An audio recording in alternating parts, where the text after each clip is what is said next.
Hello दोस्तों। तो आज हम लोग बहुपद का एक नया प्रश्न सॉल्व करते हैं, इसका शून्य निकालते हैं। तो आइए देखते हैं। बोर्ड पे प्रश्न लिखा हुआ है। प्रश्न क्या है? 6x² - 3 - 7x।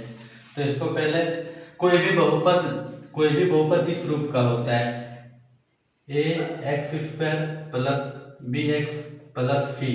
ठीक है ना, इस रूप का होता है। तो इसको पहले इस रूप में लिख लेते हैं, फिर आगे हम लोग सॉल्व करेंगे। तो 6x², x वाला टर्म बीच में रहेगा, तो क्या माइनस का तो माइनस का 7x और क्या हो जाएगा माइनस का 3। तो अब इसको हम लोग को आगे सॉल्व करके दो शून्य निकालना है, ठीक है ना। तो आइए हम लोग लिखते हैं इसको सॉल्व करने के लिए। 6x² - 7x - 3 के शून्यक के लिए तो क्या वही क्वेश्चन उतार लेंगे। 6x² - 7x - 3 और शून्य के लिए लिखें क्या इक्वल टू 0 हो जाएगा। अब यहाँ से फर्स्ट टर्म और यहाँ से लास्ट टर्म सेम रहने देना है। क्या 6x² और यहाँ पे माइनस का 3 और इक्वल टू कितना 0। अब लास्ट टर्म, ठीक है, लास्ट टर्म कितना है 3 और फर्स्ट टर्म का संख्यात्मक गुणांक, फर्स्ट टर्म के पास संख्यात्मक गुणांक कितना है 6। तो 6 को लेके मल्टीप्लाई कर देना है तो कितना हो जाएगा 18। अब 18 को ऐसा ब्रेक करना है कि घटा के या फिर जोड़ के बीच वाला टर्म आ जाना चाहिए। तो इसको क्या लिख सकते हैं सिंपल, 2 से 18 कितना घर में जाएगा 9 घर में। फिर यहीं से पता चल जा रहा है, देख सकते हैं आप लोग कि 2 से 9 18 घर में जाएगा और यहाँ पे -7 ऐसे आ सकता है, माइनस का 9x और प्लस का क्या लिख सकते हैं 2x, माइनस का 9x और प्लस का 2x। फाइनली घटा के क्या जाएगा माइनस का 7x और यही चीज चाहिए था तो यहाँ पे आ गया। तो हम लोग क्या किस टर्म को सॉल्व करने से ही चीज आएगा इस टर्म को, तो इस टर्म को पूरा यहाँ लिख देंगे। क्या हो जाएगा माइनस का 9x और प्लस का क्या 2x।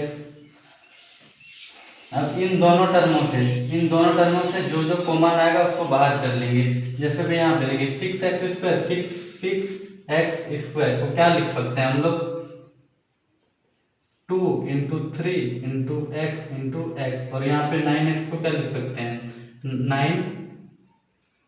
9x को क्या लिख सकते हैं 3 × x। तो यहाँ से कॉमन क्या आ रहा है इन दोनों टर्म में, एक तो 3 यहाँ पे 3 आ रहा है, यहाँ से x आ रहा है, तो 3 और x दोनों चीज कॉमन आ रहा है। तो यहाँ पे हम लोग 3 और x कॉमन कर लेंगे तो अंदर क्या बच जाएगा, यहाँ से 2 और x बच जाएगा।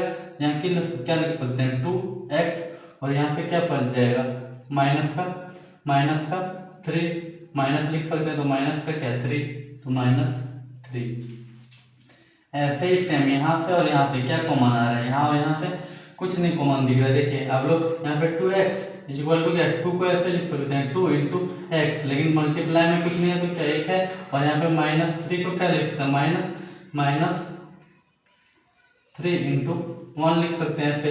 तो आप लोग देख पा रहे हो कि गुना में कुछ नहीं रहता, देख रहता है, लिख सकते हैं। तो कॉमन क्या चीज़ है एक तो हम लोग यहाँ पे क्या कर लेंगे +1 का कॉमन कर लेंगे, तो यहाँ से क्या बच जाएगा 2x, यहाँ से 2x और यहाँ से क्या बच जाएगा -3 इक्वल टू कितना हो जाएगा 0। अब देखिए इस टर्म और इस टर्म को एक साथ लिख देना है, यहाँ पे इस टर्म को और इस टर्म को क्या करना है एक साथ लिख देना है, ठीक है ना। तो क्या करेंगे 3x + 1 और इन दोनों टर्मों को एक साथ लिख देंगे क्योंकि दोनों टर्म तो एक ही चीज है। तो एक ही बार लिखेंगे 2x - 3 इक्वल टू कितना हो गया 0।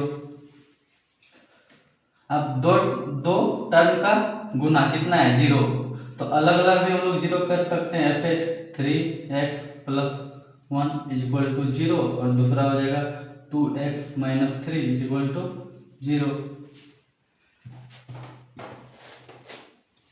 थोड़ा जगह कम कर रहे हैं तो इधर बता देते हैं हम। यहाँ पे देखिए आप लोग क्या है 3x + 1 इक्वल टू 0, 3 एक्स इसी को सेम एक बार उतार लेते हैं यहाँ पे ताकि समझने में आसानी हो। 3x + 1 = 0 और दूसरा क्या है 2x - 3 = 0।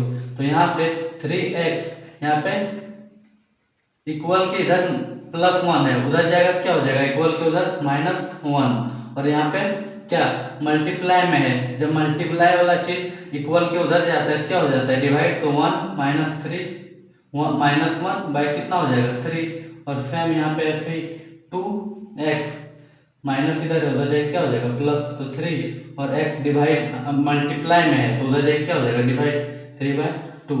तो इस बहुपद का क्या 2 शून्य आ चुका है फाइनली। कितना एक शून्य -1/3, दूसरा शून्य क्या है 3/2। Thank you.